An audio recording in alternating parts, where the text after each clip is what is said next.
छात्र वो चले गए हैं बाहर, धरना चल रहा है, आंदोलन चल रहा है और अंदर जो है छात्रों की बात सुनने के लिए उन्हें बुलाया गया, आमंत्रण दिया गया है और इसी में वो लोग का डिमांड था छात्रों का कि जो मीडिया रहे उसके सामने वो लोग बात करें, बात सुने और उसी को लेकर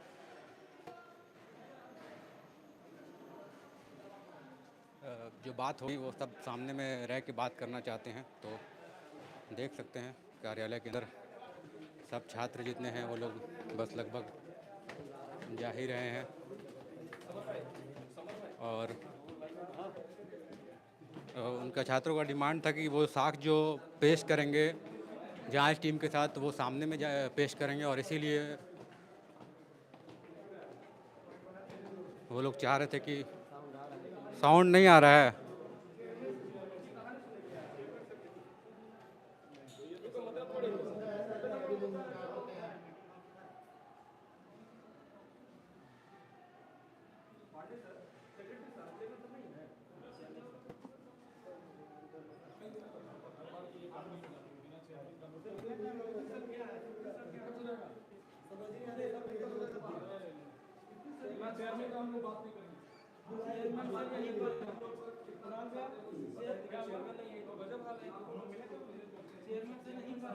पूरा मीडिया में पूरा इतना वो है हर जगह और चेयरमैन सर ही नहीं है, बताइए बात करने के लिए चेयरमैन नहीं है, जो मेन आदमी वही नहीं है, किस चीज के लिए डर रहा है भाई।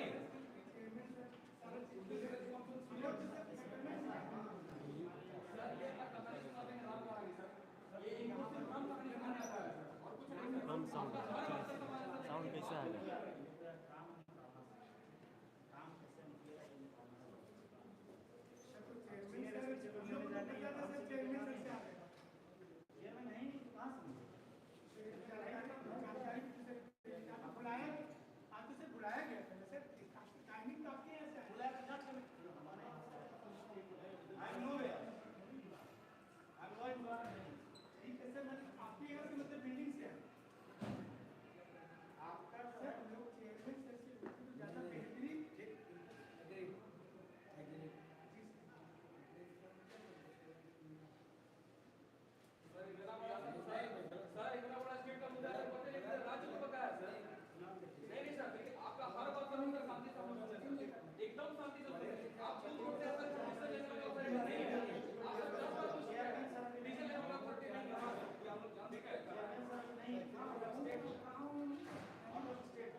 बगैर अनुमति के, बगैर परमिशन लिए, बगैर सूचित किए 1000 लोगों का या 500 लोगों का या 2000, हम नहीं जानते संख्या, आपने प्रदर्शन किया, हमारी सुरक्षा को खतरे में डाला।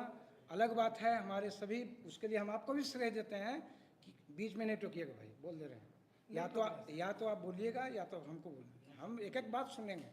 जितना घंटा आपको बैठाना है हमको बैठाइए। हम उस दिन भी बात को सुने, एक एक बात को मैंने जवाब दिया। आयोग का सिस्टम क्या है, आयोग की नियमावली क्या है, आयोग का कैसे करती है। ऐसा नहीं है कि आयोग का डेली बैठक हो जाता है, और सेक्रेटरी का रोल क्या है वो भी मैंने कुणाल जी को और भी जो लोग आए थे सबको मैंने क्लियर किया, प्रकाश जी भी थे। आज आप 26 तारीख को हमारे यहाँ आया, 27 तारीख से हमने जांच की प्रक्रिया हमारी शुरू हो गई। हमारे अध्यक्ष महोदय ने 3 सदस्यीय कमेटी बना दिया, और 3 सदस्यीय कमेटी ने त्वरित कार्रवाई करते हुए आप सबको पत्र भी दिया कि जो साक्ष्य आपके द्वारा सीडी में उपलब्ध, पेन ड्राइव में या जो भी उपलब्ध कराए गए हैं, 5 बिंदु आपका है रिटर्न में।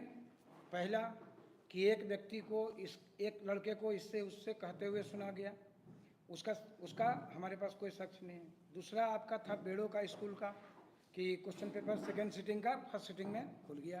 तीसरा था आपका हजारीबाग के हिंदू हाई स्कूल का, कि एक पुलिस पदाधिकारी को उत्तर का जांच ये लिखाते देखा गया। चौथा था आपका चौथा क्या है,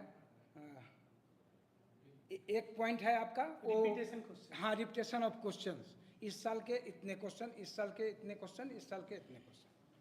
हम लोगों ने उसी दिन, हाँ, एक था आपको कि गलत बट गया, और एक था आपको कि एजेंसी से कड़ी कार्रवाई, एजेंसी से पूछताछ की जा सकती है। अगर बोलिएगा तो मंगा देंगे हम वो फाइल, वो ब्रजेश को बोलिए वो फाइल ला देंगे हमको, जो इनका परिवार पत्र वाला आया है। सभी बिंदुओं पर हमने, घबराइए मत, एकदम नहीं बकाइए, समय दिया जाएगा आप, नहीं, हम या तो आप जब बोलिएगा तो हम सुनेंगे, या तो हम जब बोलेंगे आप बोलिए। हम जो अभी तक किए हैं हम उसका ब्यौरा रख रहे हैं। हमने सभी कार्रवाई कर दिया। हमने जैसे हम उस सीडी को, चूँकि हमको देखे कि बहुत ज़्यादा ये मामला इधर उधर हो रहा है, तो पेन ड्राइव का तो हमको लोकेशन मिल गया पूरा प्रिंट आउट। पेन ड्राइव को हमने बढ़िया से खंगाल दिया। पेन ड्राइव का जितना माइक्रो ऑब्जर्वेशन करना था हमने कर लिया। हम उसमें 4 गवाह हमको मिल गया कि 4 गवाहों से पूछताछ अनिवार्य है। एक वो जिसने वीडियो बनाया है, दूसरा वो जिसने अपने एडमिट कार्ड के ऊपर 16 प्रश्न और 52 प्रश्नों का उत्तर लिखा, 2, और तीसरा जो आपका फटा हुआ टुकड़ा है, वो सब पर हम ऑब्जर्वेशन कर लिए। अब जो हमको 3 रिपोर्ट आना है बाहर से, एक एजेंसी से हमको लेना है उसका पक्ष, दूसरा रांची डीसी साहब के यहाँ से आ गया, हजारीबाग डीसी के यहाँ से बोले कि बन गया है, आ जाएगा। उसी क्रम में हम सीडी को उसी रूम में लगाए।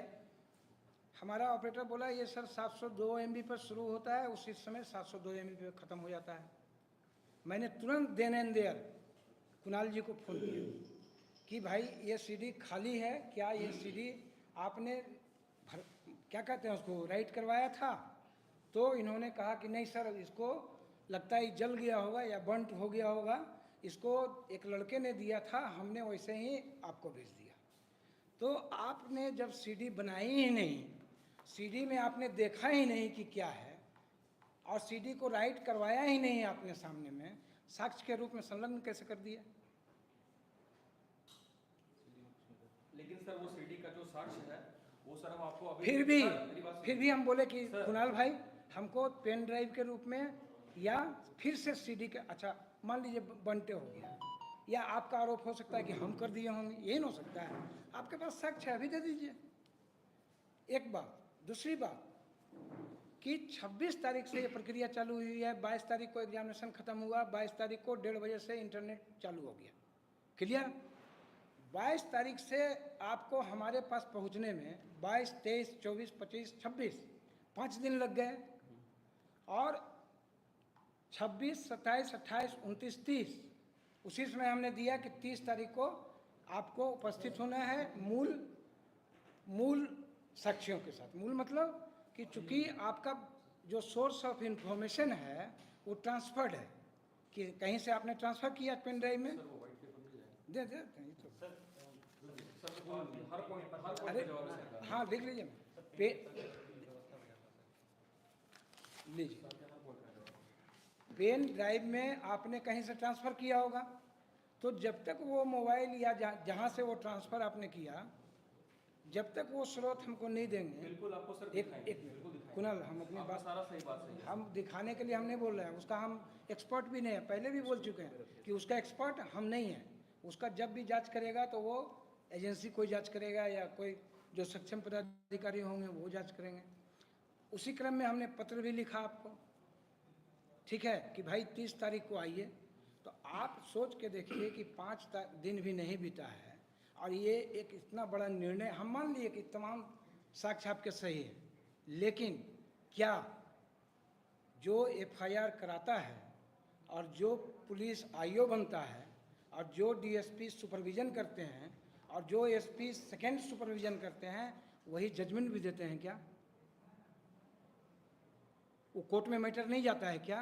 तब तो हर दिन हर मामले का फैसला कोर्ट पे, रोड पे होगा। एक मिनट ब्रदर, हम भागेंगे नहीं, हम ब्रदर एकदम नहीं भागेंगे आपसे। आपको डिस्कशन को छोटा रखना चाहते नहीं डिस्कशन नहीं, छोटा क्यों करेंगे, आप अपनी बात रखेंगे। बच्चे बहुत दूर से नहीं ठीक है, अगर 5 घंटे बच्चे को आप कष्ट दिए हैं हम लोग सब मिल करके, उसके लिए अगर मैं भी जिम्मेवार हूँ तो मैं उसको माफ़ी मांगता हूँ, लेकिन हम अपनी बात को आज नहीं रखेंगे तो आप 5 दिन भी हमको समय नहीं दे रहे हैं, फिर बच्चों का जमावड़ा कर रहे हैं। फिर आप क्या इस जमावड़े के लिए आपने परमिशन लिया? क्या हमको सूचित किए? आप कहेंगे सोशल मीडिया में तो हम सब दे रहे हैं, दिस इज द इंफॉर्मेशन। हम भी तो लिख रहे हैं कि सोशल मीडिया में ऐसी सूचना प्राप्त हुई है, लेकिन क्या ये राइट है? आपको कायदे से एसडीओ साहब को इन्फॉर्म करना चाहिए था, कायदे से डीसी रांची को फ़ोन करना चाहिए, इन्फॉर्म करना चाहिए था, डीएसपी को इन्फॉर्म करना चाहिए था, थाने को इन्फॉर्म करना चाहिए था कि हमारे 1000, 2000, 5000 बच्चे आएंगे, आप एहतियातन अपना क्यों कह रहे हैं? हो सकता है इस समूह में कोई 10 एंटी सोशल एलिमेंट आकर के और फिर जवाब खत्म। अब नहीं, एक पॉइंट और अभी हम सुन रहे हैं क्या कि 30 तारीख को रिजल्ट निकलने जा रहा है। ये तो सुन करके हम माथा पकड़ लिए कि 30 तारीख को भैया करिए, 4 तारीख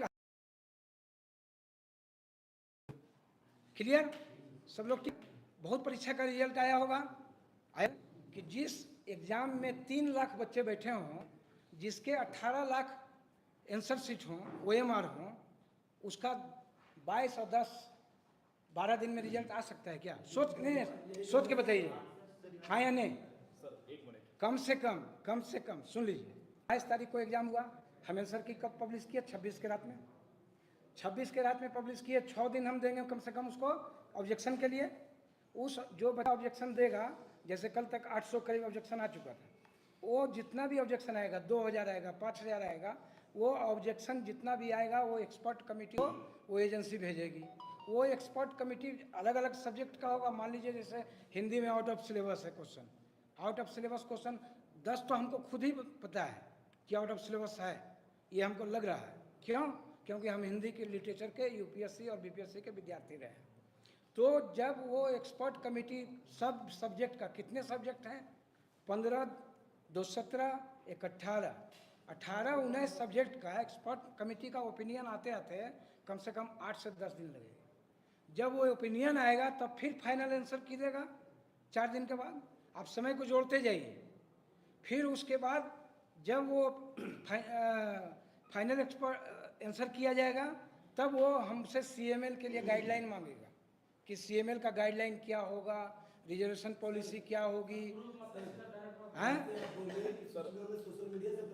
एक सेकंड, एक मिनट। तो ये अफवाह फैलाना ठीक नहीं है सोसाइटी के लिए। ये मेरा कहना है कि कम से कम भी लगेगा तो 1.5 महीना, मिनिमम 1 महीना। एक आदमी सर आपका कोई और कोई पॉइंट बचा है इसके नहीं, नहीं, तीन बातें हम बताना चाहते हैं शुरू से। सर सबसे पहली बात कि आप जो बोल रहे हैं कि बच्चे 4 तारीख को अफवाह उड़ा रहे हैं कि रिजल्ट आ जाएगा, बच्चे ने कुछ लोग सोशल मीडिया में मैं हम आपको देखे। बता दूं सर कि ये अफवाह झारखंड कर्मचारी चयन आयोग के चेयरमैन प्रशांत कुमार साहब ने उड़ाया। तो गुनहगार तो यहाँ पे आपको साफ दिख रहा है। उस दिन प्रेस कॉन्फ्रेंस में मीडिया के सामने बकायदा उन्होंने ये बोला कि कल हम आंसर की जारी करेंगे, और कल आंसर किया गया। तो बच्चा क्या मानेगा? वो बोले कि 10 दिन में हम रिजल्ट जारी सार्वजनिक कर देंगे। हमको नहीं लगता है। आप सर मैं दिखा सकता हूँ वीडियो दिखा रहे हैं हो सकता है। सर आप यहाँ पर ये आश्वासन देंगे सर, ये आश्वासन देंगे स्टूडेंट को कि बोलने दीजिए ना भाई, एक आदमी बोलिए ना, पारा-पारी बोलिए ना, हम चाहते हैं हर आदमी बोलिए। उसके बाद सर 1 2 3 4 5 6 7 8 9 10 हर आदमी 10 मिनट बोलिए, ठीक है आपको कोई आपत्ति नहीं। चलिए ठीक है। दूसरी बात सर, हम लोग कोई भागने वाले नहीं। दूसरी बात सर, हेलो, अगर उन्होंने बोला गलत किया है, मान लीजिए अगर गलती हुई है, बाई फ्लूक निकल गया ठीक है सर, हो सकता है। Let me complete first. दूसरी बात, जो आप रिपीटेशन ऑफ क्वेश्चन की बात कर रहे हैं सर, कि हमारे पास जैसे प्रेस कॉन्फ्रेंस में बातें आई कि 2-4 क्वेश्चन रिपीट हुआ है, नहीं ज़्यादा हुआ है, और मेरे पास ये पुख्ता प्रमाण है कि 32 क्वेश्चन टू द पॉइंट हम दिखा रहे हैं आपको। आगे के छोड़ देते हैं सर, मैथ्स और रीजनिंग के 16 दूने 32 क्वेश्चन, 20 में 16 यानी कि 22 वाले में। हाँ सर 22 वाले 22 वाले में 16 दूने अच्छा, वो तो लिख नहीं, कुणाल जी के परिवार में है। हिंदी 16 दूने सर कोई मत बोलिए, हम बोलना चाहते हैं 2 मिनट, बात कंप्लीट करने दीजिए सर। 16 दूने 32 क्वेश्चन, 32 गुना 3 96 मार्क्स। अगर कोई लड़का आगे बढ़ जाता है, क्या कोई मेहनती लड़का करेगा? एक मिनट 32 मतलब मैथ्स का हो गया, मैथ्स का 16, मैथ्स का 16। लाइव बाहर में चलवाया जा रहा है। हाँ लाइव का परमिशन नहीं लाइव हम लाइव को चला रहे हैं, चलाइए, बाहर के भीड़ को मत उसको चलवाइए, आप रखिए से बाद में दिखा लीजिएगा लाइव क्या होता है। जितने भी बच्चे हमें लाइव दिखाए सर पांडे सर बोले, एक सर पांडे सर आप बोलिए बैठिए,